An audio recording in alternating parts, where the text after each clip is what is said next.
शाम का समय एक शानदार बिजनेस पार्टी चल रही हाल में।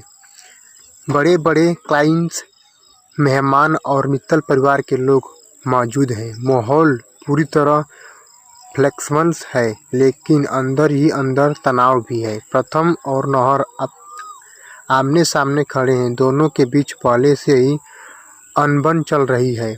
प्रथम गुस्से में नहर से कहता है, तुम कितनी बदतमीजी से बात कर रहे हो। नहर हल्की सी हंसी के साथ जवाब देता है, मैं कैसे बात कर रहा हूँ और तुम क्या बोल रहे हो, पहले ये समझ लो।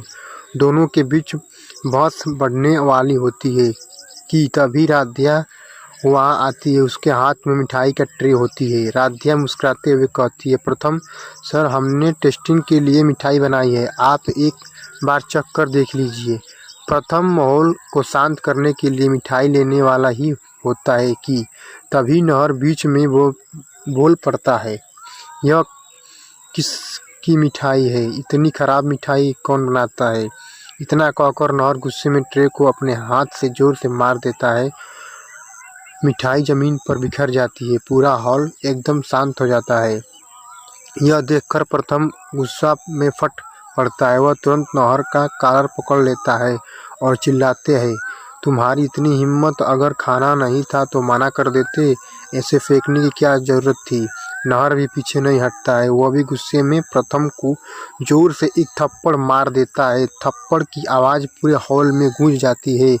प्रथम कुछ सेकंड के लिए सन्न रह जाता है, फिर उसका गुस्सा और भड़क उठता है। वह भी नहर को जोर से थप्पड़ मार देता है। दोनों आपस में हाथापाई करने लगते हैं। कॉलर पकड़कर धक्का मुक्की, माहौल पूरा तरह बेकाबू हो जाता है। मेहनत और मेहमान घबरा जाते हैं। कुछ लोग पीछे हटने लगते हैं, कुछ उन्हें छुड़ाने की कोशिश करते हैं, लेकिन कोई पास नहीं ही जाता है, हिम्मत नहीं करता है। राध्या की यह सब देखकर बिल्कुल डर जाती है।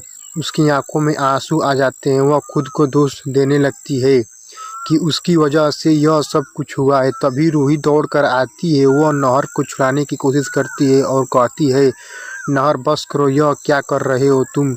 लेकिन नहर गुस्से में अपने आप को चुका होता है। वह रूही को भी जोर से थप्पड़ मार देता है। रूही जमीन पर गिर पड़ती है। अब तो पूरा माहौल भी भारी हो जाता है। यह देखकर प्रथम और ज़्यादा गुस्से में आ जाता है। वह नहर पर टूट पड़ता है, तुमने रूही पर हाथ उठाया, मैं तुम्हें छोड़ूंगा नहीं। दोनों फिर से लड़ने लगते हैं। इसी बीच ओमकार जी और अहम वहां पहुंचते हैं। दोनों लोग मिलकर किसी तरह प्रथम और नहर को अलग करते हैं। ओमकार जी गुस्से में चिल्लाते हैं, बस ये कोई सड़क नहीं है, यह बिजनेस पार्टी है। नहर भारी सांस लेते हुए कहता है, ऐसे लोग साथ यहीं होने चाहिए। प्रथम गुस्से से कांपते हुए जवाब देता है, तुम्हें इसका बहुत बड़ा पछतावा होगा। राध्या रोते हुए जमीन पर गिर मिठाइयों को देखती है। उसे ऐसा लगता है कि जैसे उसकी मेहनत ही नहीं, उसका सम्मान भी टूट गया हो। वह रूही धीरे धीरे उठती है। उसके गाल पर थप्पड़ का निशान साफ दिख रहा होता है। वह नहर को दर्द भरी नज़रों से देखती है, और तुमने सिर्फ मुझे नहीं, रिश्तों की सारी हदें पार कर दी है। हाल में सन्नाटा छा जाता है। क्लाइंट्स आपस में फुसफुसाते लगते हैं, क्या यही इनका प्रोफेशनली ये कंपनी के लिए अच्छा सिग्नलिंग नहीं है। मित्तल परिवार के इज्जत दांव पर लग जाती है। अहम धीरे से प्रथम से कहता है, भैया अभी शांत रहना ही बेहतर होगा, वरना सब कुछ खत्म हो जाएगा। प्रथम गुस्से में होता है, वे खुद को संभाल लेता है। उधर नहर भी बिना कुछ बोले वहां से निकल जाता है, लेकिन उसके चेहरे पर भी अहंकार साफ दिखाई दे रहा होता है। तो जी, अंत में भारी सन्नाटा और टूटते रिश्तों के साथ होते हैं।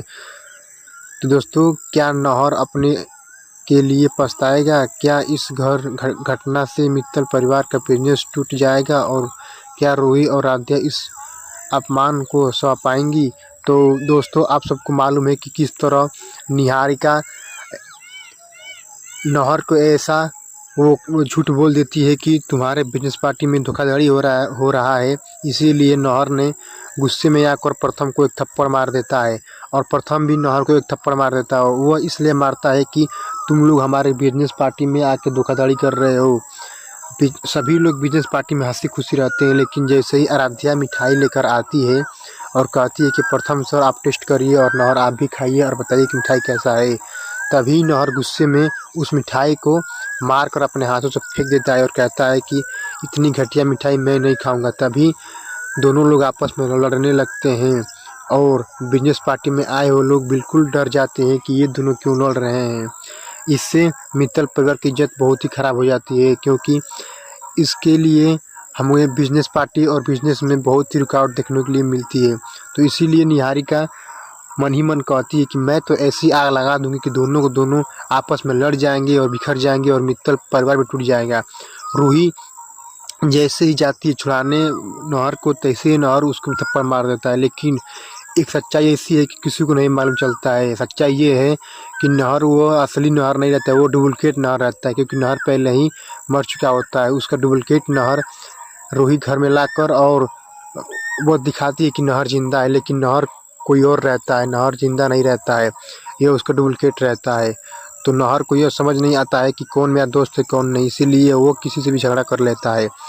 नहर जैसे ही प्रथम को कहता है कि तू कौन है बे, तभी प्रथम भी कहता है तेरी बदतमीजी गई नहीं है, तू कैसे बात कर रहा है। ओमकार जी और अहम सभी लोग यह सोचते हैं कि नहर ऐसे कैसे बोल सकता है। तो जी हाँ दोस्तों, आप लोग मेरे चैनल सब्सक्राइब करके और लाइक कर दीजिए हमारे चैनल को ऐसे ही वीडियो देखने के लिए।